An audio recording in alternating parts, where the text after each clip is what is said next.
What's up, everyone? This is Alon Jones. If you're a new subscriber, welcome. To everyone else, welcome back. Today, I want to talk about a news incident that happened a couple weeks ago that had me thinking about a lot of things. Here's a short clip about it.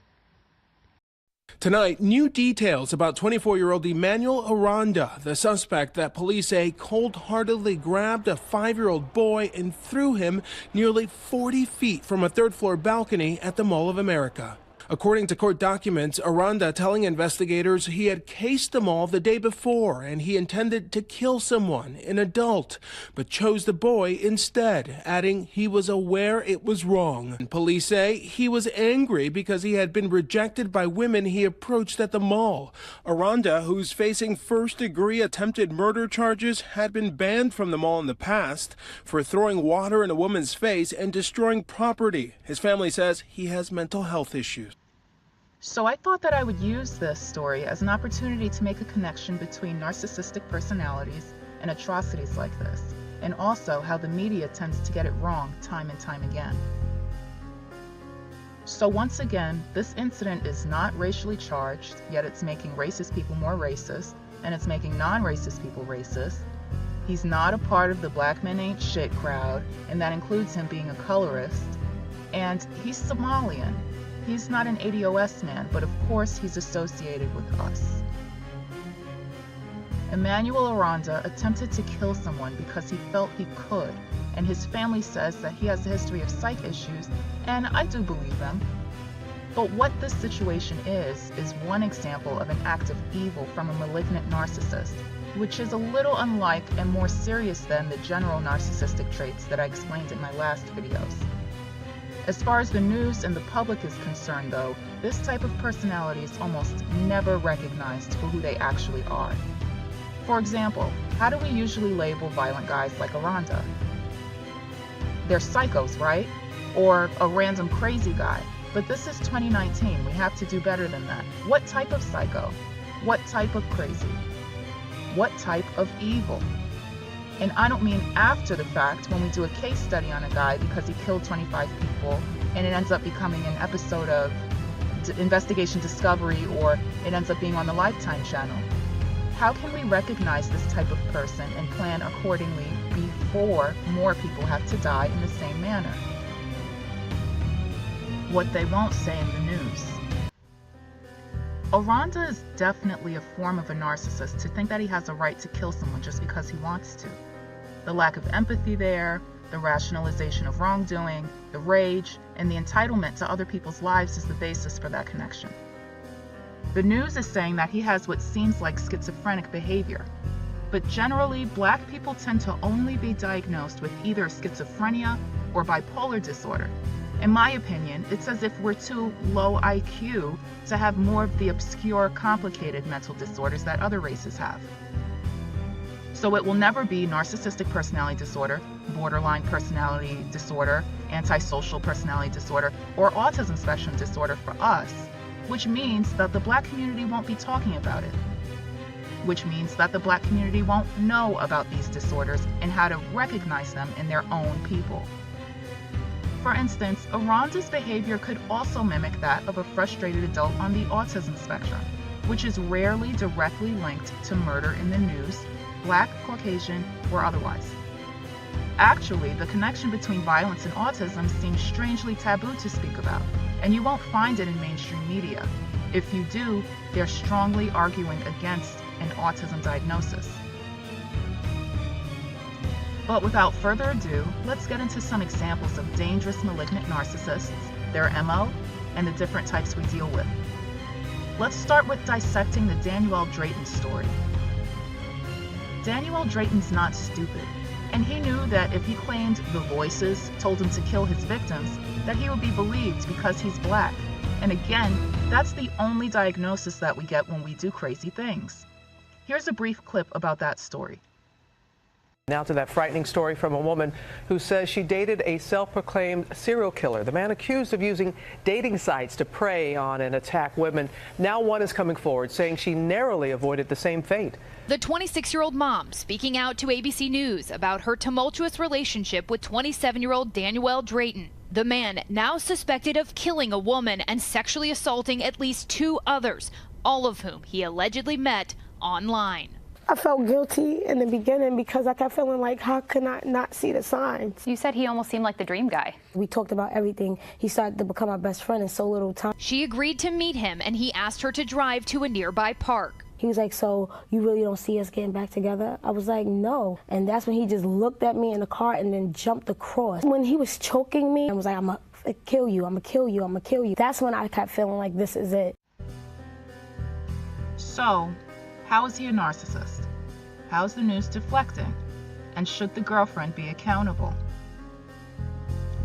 The whirlwind, fast-paced dream relationship that Drayton created in the beginning is called love bombing.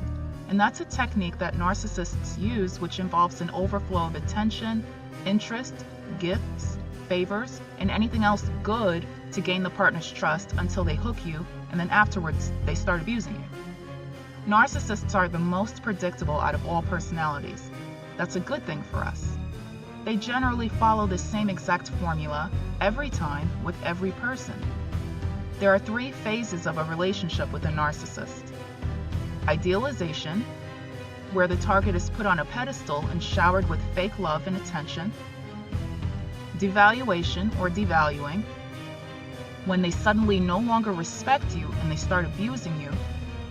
And the discard phase, or discarding. This is when the malignant narcissist will kill you. The regular narcissist will break up with you in the coldest way possible, as if you and the relationship meant absolutely nothing. Because in both cases, it did mean nothing. Your life has no value to the narcissist. And you better believe there's always someone looking for the narcissist for revenge, because he or she did them really dirty. The reason why people become vengeful is because A, the narcissist did them that dirty. So think of a situation where someone does something so heinous, it's like, you have to die for that. We gotta kill you for that. That's usually what happens. And B, because the narcissist's victims are usually not believed when they speak about the abuse, and they feel that revenge is their only recourse. They usually don't have any way to process the abuse that they endured. There's a lack of support there. A lot are actually driven to suicide if they don't get help. How the media screwed up with this story was that they tried to turn it into a beware of dating apps thing, when dating and social apps are merely things that narcissists use to get supply or to find their victims. For them, it's about convenience, accessibility, and volume.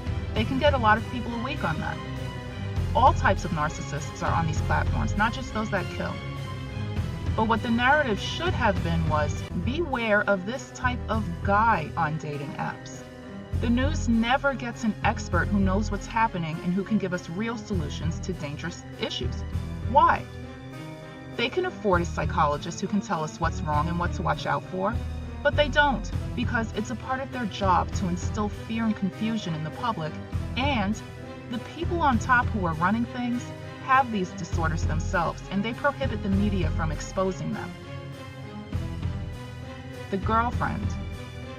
Barney and other women need to be more serious about their safety. I couldn't download the clip, but a few days before Drayton tried to kill her, he called Barney, threatening to kidnap her and kill her son and her family. She thought it was cute. In the clip, he told her everything about his true violent self, which is what's referred to as revealing the mask for a narcissist. And she still met up with him shortly after he threatened her. Could she have the borderline trait of deliberately putting oneself in dangerous situations, like I mentioned in my last video? And remember, this couple kind of mirrors that situation, doesn't it? These predators target people who don't have a strong sense of self-esteem, boundaries, or standards. Someone with higher self-esteem and standards would not be on Plenty of Fish, that's number 1. Secondly, recognize what category you fall into and how you can be perceived from the outside. Barney should have known that she was in a vulnerable category. Single mother with no man in her life, dating on a trash website. That reveals that you're unprotected and you don't have much standards. That's easy prey for a predator. The discard. So now I'll give 3 situations that trigger the malignant narcissist to kill, with examples. Number 1, rejection or revenge. Rejection/revenge. The Columbine shooters. They've been bullied in school, which is an aggressive form of rejection. Rejection is very damaging to the ego, and if not dealt with properly, can cause the narcissist to seek revenge on those who they believe embarrassed or shunned them. Bullying is also a public form of rejection that exposes the narcissist for their weaknesses. This destroys the narcissist's pristine image. This means that others do not see the narcissist in a good light, which is their worst nightmare. Narcissists don't allow themselves to have flaws, so they take this really hard. There are always innocent casualties when the narcissist gets revenge on their so-called bullies. Elliot Rodger, revered, self-proclaimed incel, at 22 years old, Elliot Rodger killed 6 people, including himself, in a stabbing and shooting spree in California in 2014. He was the son of a Hollywood filmmaker and lived affluently, but he was a virgin and he hated women because they didn't give him any play. He described himself as the ideal, magnificent gentleman and was angry that women did not want to have sex with him. He also said in his manifesto, "I am the true victim in all of this. I am the good guy."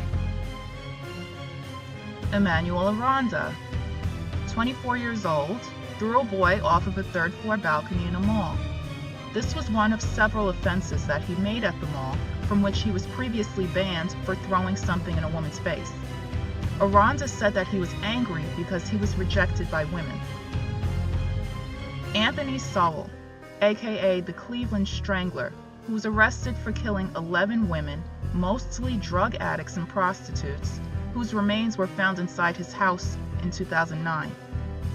Up until he was arrested, while the corpses rotted in his house, he looked for women on a dating website called alt.com, which is for alternative fetishes. Sowell was abused as a child, which is an extreme form of rejection, among other things, which will make the narcissist comfortable with abuse, violence, pain, and overall dysfunction. The narcissist who has been abused usually has a nothing left to lose or a I cannot be hurt more than I have been already mentality, which proves to be dangerous for the people around them. Brian Oliver. At 16 years old, in 2013, he brought a shotgun to his high school in California and shot his bullies, who described him as a short kid, a loner, and he was teased for being a ginger. He had a hit list before carrying out this act, for which he got suspended from school. A student commented, "He comes off as the type of kid who would do something like this. He talked about it a lot, but nobody thought he would." Number 2 reason for discard, being exposed. Brian Blackwell. 18-year-old Brian Blackwell told his girlfriend that he was a successful tennis player and he took her on expensive trips and bought her gifts with his father's credit card. When his father confronted him about the charges, he stabbed and bludgeoned his parents to death before going on another lavish vacation with his girlfriend. Upon returning, he was arrested and also diagnosed with narcissistic personality disorder. Chris Watts murdered his pregnant wife and 2 daughters in Colorado. A criminal analyst described Watts as the following. "Watts has an incredibly large ego," he said. "He was very convincing in front of the camera, which means he really comes off as sociopathic. That doesn't mean he's mentally ill, just that he has a personality defect." There was another woman in Watts' life, and the potential of that relationship most likely prompted the murders. Scott Peterson murdered his pregnant wife and also lied to the news about it. Peterson's affair with a woman, as well as financial issues, were considered motives for the murders. Number 3, being challenged. Police officers. Police have sublimated their rageful narcissistic urges, meaning they chose a socially acceptable outlet for their socially unacceptable feelings and behavior.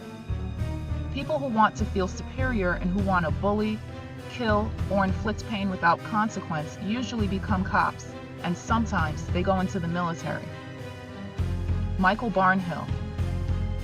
After a fun night of drinking with his wife and friends, he insisted he drive home, and everyone else tried to stop him because he was drunk. They wouldn't give him the keys. He murdered his wife and friends. Number 4, autism. Dylan Roof.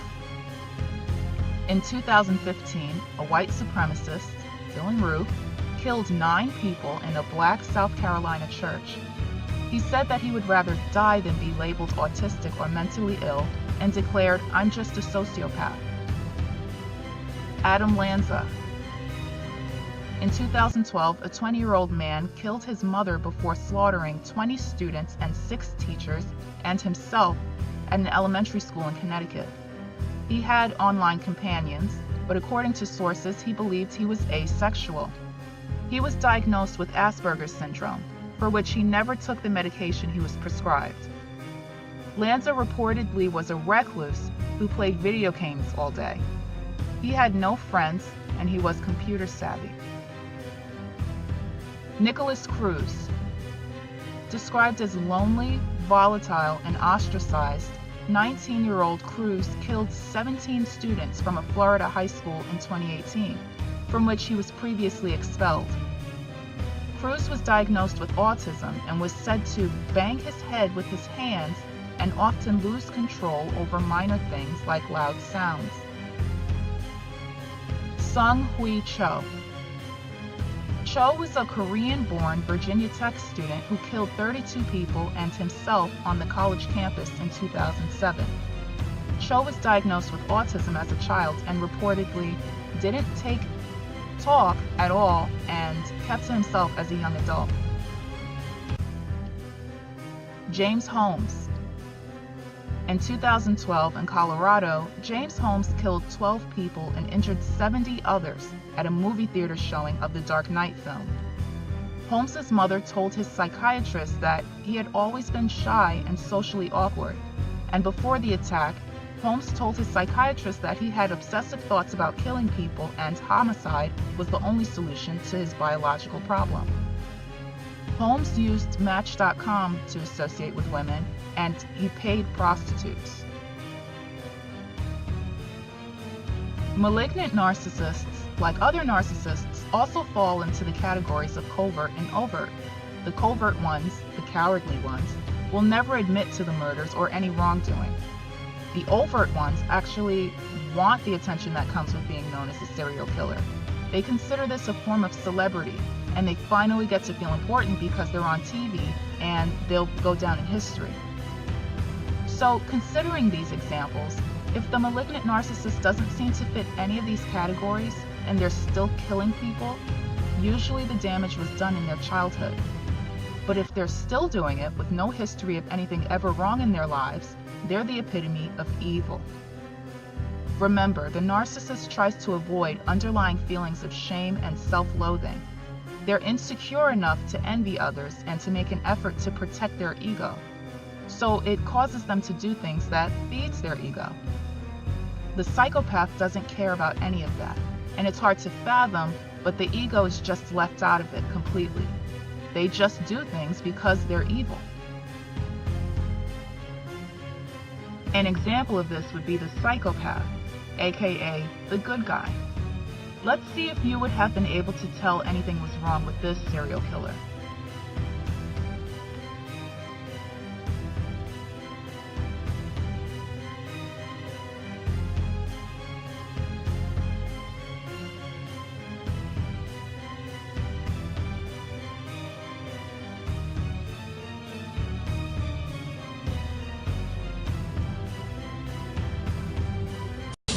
You stand firm that Mark is not the baseline killer.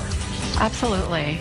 I see Mark on TV and I can't believe it, and I see him in court, and it's it's unbelievable. Grasping her wedding ring, Wendy Carr describes her 20-year marriage to Mark Godot as normal. Well, and the Mark I see today is the same Mark in those pictures. The 47-year-old was convicted in the Baseline killer crimes, murdering 9 people, raping and robbing many others in a year-long crime spree. He's the Baseline killer. He's a convicted felon. He's a serial killer. Who's the Mark Godot you know? He's the Baseline killer scapegoat. He is the person that was just black enough to be arrested. He's too old. He's too big. Since his arrest in 2006, she's fought for Mark. I see an innocent person who was served up on a silver platter.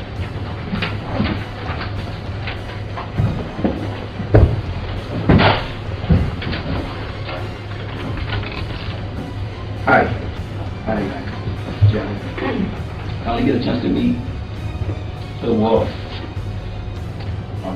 And she I asked the judge to let me introduce myself to you guys. You know exactly who you've been watching for the last 5 months. Mark Godot is no wolf in sheep clothing.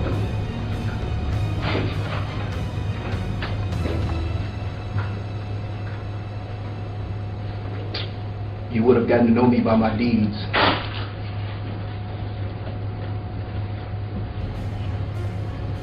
If my counsel would have presented the defense for me. I'm not proud of my past. Yesterday you heard the word choice quite a few times. We do have choices.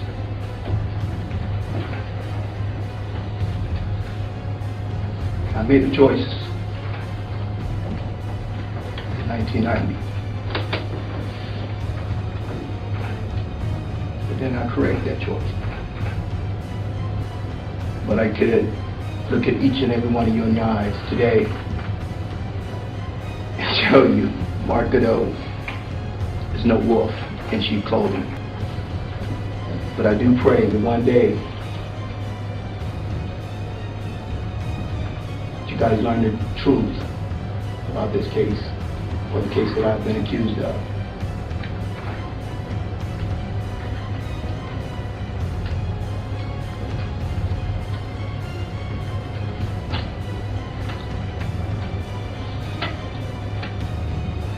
So I want to thank you for watching my video. Give it a like, subscribe, let me know what you think in the comments. Stay safe out there, and I'll catch you in another video.